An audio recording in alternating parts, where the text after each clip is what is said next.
Postei esse vídeo aqui no meu canal e recebemos uma pergunta. E eu vou responder isso para vocês. Como saber a vontade de Deus?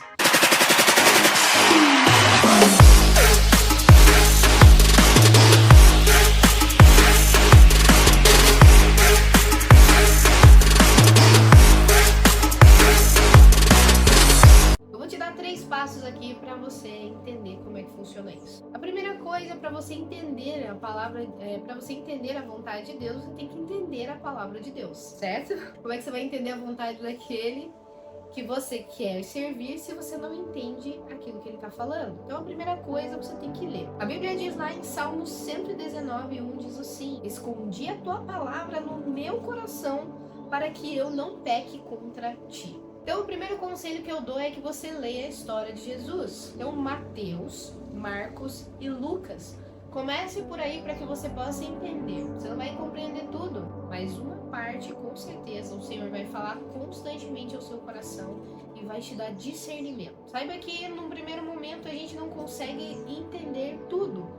Mas não tem problema, sabe por quê? Porque a gente não está preparado, a nossa alma não está preparada para receber tudo aquilo que está escrito ali. Mas depois que você começa a ler, e Deus vai abrindo o seu entendimento, e aí as coisas vão acontecer. Então esse é o primeiro ponto, porque o Espírito Santo ele vai trabalhar na sua vida constantemente. Segundo passo, você precisa perdoar, você precisa ter uma vida de perdão. A Bíblia diz em Mateus 6,14, ele fala assim: porque se perdoardes os homens as suas ofensas, também vosso Pai Celestial vos perdoará a vós. Olha só. Então você precisa trabalhar o perdão. E perdão é decisão. Nós tomamos a decisão de perdoar as ofensas todos os dias. A pessoa que ela é afetada, fica sempre lá, sabe, lambendo as próprias feridas, essa pessoa não pode ser usada por Deus. Também não vai ouvir a voz do Espírito Santo, porque a primeira coisa que Deus fala é que a gente tem que perdoar, né? Você vai ver que todos os momentos em que Deus fala conosco na palavra dele, a primeira coisa que ele vai dizer é: perdoe os seus semelhantes, para que você possa servir. Terceiro passo, você precisa servir onde você está. Servir na sua igreja, na sua comunidade, trabalhar para as pessoas. Mas, Michele, eu vou trabalhar de graça? É isso mesmo. Você precisa trabalhar na sua igreja. Ai, mas minha igreja é isso e aquilo. Para com isso. Você precisa saber o que a igreja precisa. E quando eu falo igreja, eu estou falando das necessidades dos seus irmãos. Ai, mas meu pastor não está fazendo certo. Quem é você para falar o que é certo do teu pastor? Teu pastor está liderando tantas pessoas. Então vai lá e trabalhe.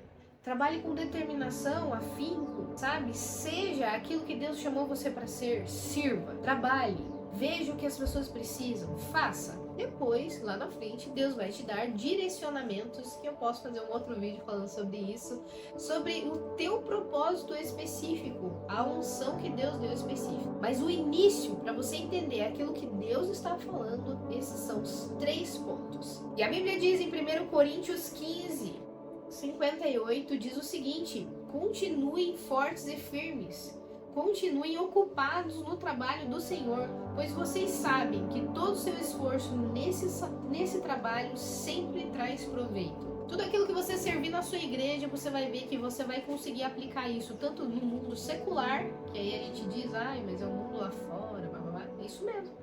E também no mundo dentro da igreja. Por quê? Porque aquilo que você aprende, que é não ser orgulhoso, essa é a primeira coisa. Porque a igreja você vai ter que conviver com pessoas, você vai ter que ser amável, você vai ter que entender, você vai ter que ser maleável, você vai ter que... muitas competências que você vai ter que aplicar ali para poder servir a sua igreja. E depois disso, que você for uma bênção, Deus vai te dar outras tarefas. É assim que funciona. Esse é o primeiro passo. Amém? Um beijo e até mais.